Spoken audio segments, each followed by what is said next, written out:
The overhead grounding grid positioned beneath high voltage lines, like those observed above parking lots, is a crucial safety measure. Its primary function is to mitigate the induced voltage in conductive objects such as shopping carts that might be present in the area under the lines. Without such a grid, a significant induced voltage could potentially develop in these objects. Should someone then touch the charged object, they could experience an electrical shock. The grounding grid serves to minimize this risk. The grid achieves this voltage reduction through its construction and connection to the earth. It typically consists of a network of interconnected metal rods or conductors. These are strategically positioned to create a conductive pathway. This pathway allows induced currents to flow safely to the ground, effectively dissipating the voltage. The effectiveness of the grounding grid is further enhanced by its connection to other grounded elements in the vicinity. For instance, it's common practice to connect the grid to the steel reinforcing bars embedded within the concrete pavement. These reinforcing bars act as a supplementary grounding system, providing an additional route for current dissipation and minimizing voltage buildup. The principle behind this setup involves electromagnetic induction. High voltage power lines generate electromagnetic fields. When a conductive object like a shopping cart is placed within this field, a voltage is induced in the object. The magnitude of this induced voltage is influenced by several factors, including the voltage of the power line, the distance from the power line to the object, and the size and shape of the object. The grounding grid creates a low impedance path to ground. It diverts the induced current away from the shopping cart. Instead, it flows safely through the grid and into the earth. This significantly reduces the voltage present in the cart, making it safe to touch. There are several methods employed to measure the effectiveness of the grounding grid. One common approach involves using a ground resistance tester. This device measures the resistance between the grounding grid and the earth. A low resistance indicates a good connection to the ground and an effective grounding system. Another method involves measuring the induced voltage on a shopping cart or other conductive object placed under the power lines. This measurement is taken both with and without the grounding grid in place. The difference in voltage levels demonstrates the grid's effectiveness in reducing induced voltage.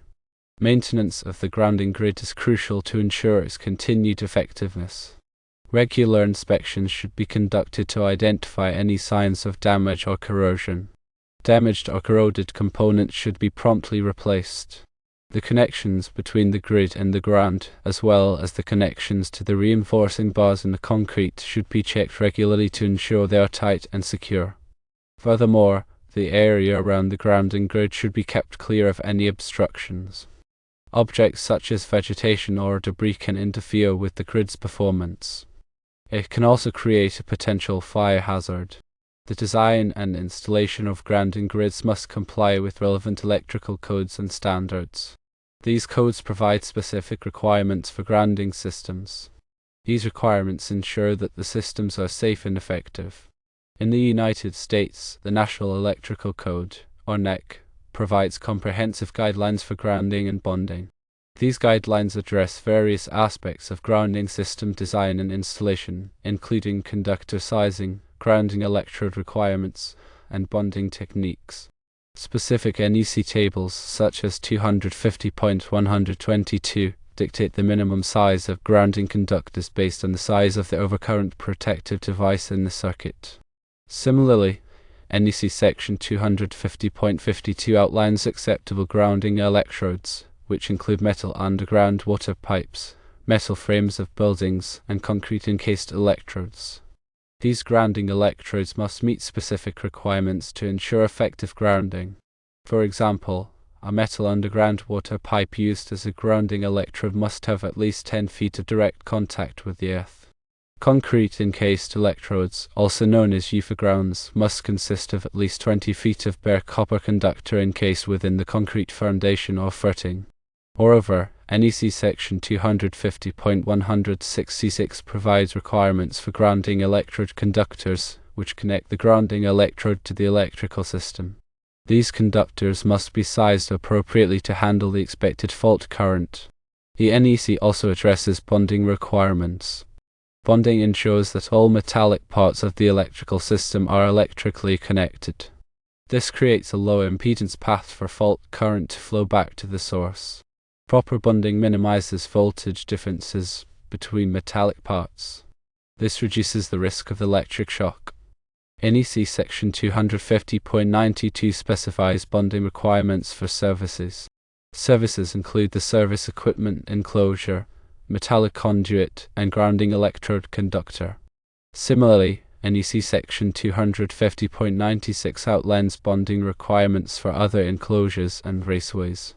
In addition to the NEC, other industry standards provide guidance on grounding and bonding practices. The Institute of Electrical and Electronics Engineers, or IEE, publishes various standards related to grounding. These standards include IEE Standard 142, also known as the Green Book. This book provides recommendations for grounding and bonding of electrical equipment in industrial and commercial power systems. The installation of a grounding grid typically involves several steps. Firstly, the area under the power lines is surveyed to determine the optimal placement of the grid. Factors such as soil conditions, underground utilities, and existing structures are taken into consideration. Secondly, the grounding grid is constructed by connecting the metal rods or conductors together. This can be accomplished using welding, bolting, or compression connectors. The connections must be mechanically strong and electrically conductive to ensure reliable performance. Thirdly, the grounding grid is connected to the ground. This connection is typically made by driving ground rods into the earth.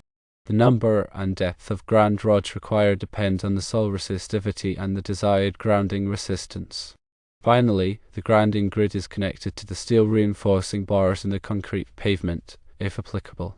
This connection is typically made using bonding clamps or other approved connectors. The grounding grid serves as a protective measure.